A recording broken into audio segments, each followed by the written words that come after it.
Alright, Brody. Not sure if this is loud. Give me a second. I'm gonna turn down the volume. Select your hero.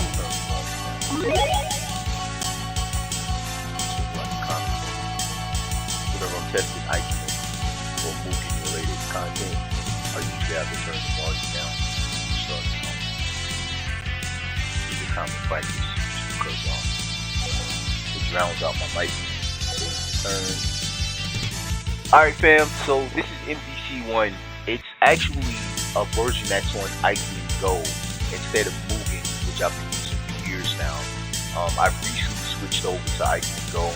Ikemen Go is basically Ikemen, but it's like a modernized version of Ikemen.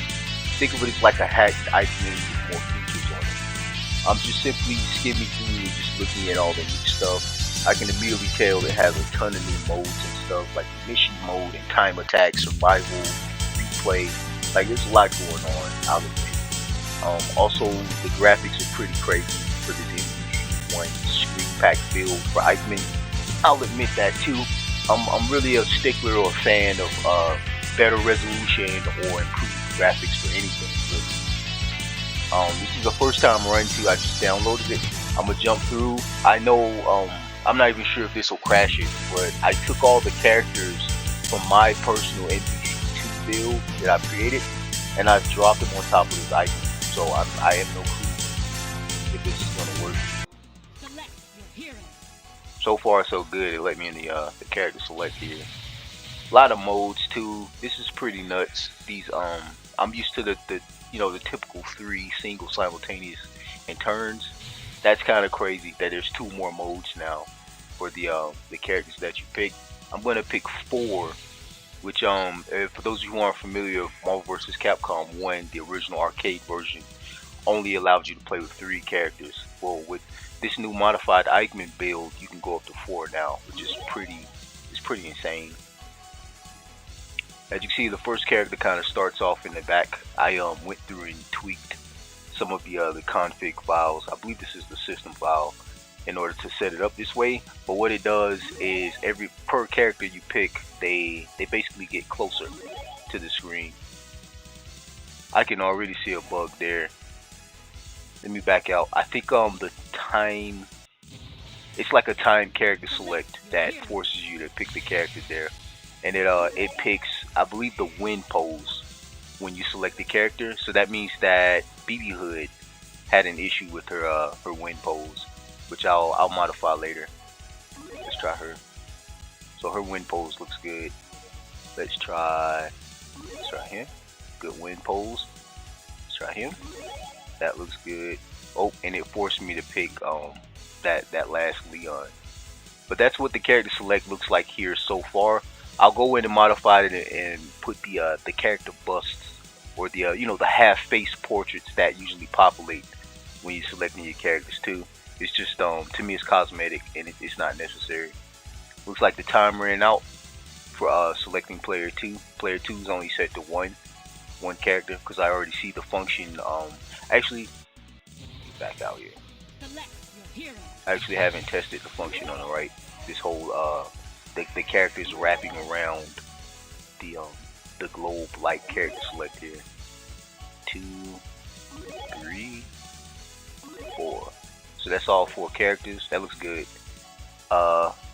It doesn't give you an option for player 2. Huh. So player 2 has to be 1 character. Also, it just selected my stage for me too. So yeah, I'm noticing a lot here, dude. Like bug wise, well, I can't even call it bugs. I'm noticing a lot of things I need to personally tweak here. But for the most part, the meat of this, no homo, it looks pretty. This is pretty good. It's pretty good. I like this, and I'll stick to. And another positive or cool thing about this is the physics that it shows off for all of my characters. I went through, for those of you who aren't familiar, and modified and added like boob and hair physics to all of the bulkier men and the female characters, because as we know, boobs aren't made of rock. Alright, I'm gonna do this again. I noticed for the stage select there's no icons. I'm gonna have to go through and manually make icons for all of the stages, which is kind of, that sounds like a taxing task. Before she comes. this is what it looks like in game. At first, I was like, the characters are kind of big, man. Like it's kind of close. But then I noticed when you separate yourself from the opponent or you move pretty far from them on the screen, it actually has the zoom function from 1.1, where the camera zooms, it pans out depending on the stage you're in, and it kind of makes sense that things are this close now. Man, I don't mind it. I'm just gonna back out, fam. There's also a command list too, which is pretty cool. That's a new feature I'm guessing Ikemen has that you have to like manually put into the game, but that's pretty cool. It gives you that option of manually making a command list for every character.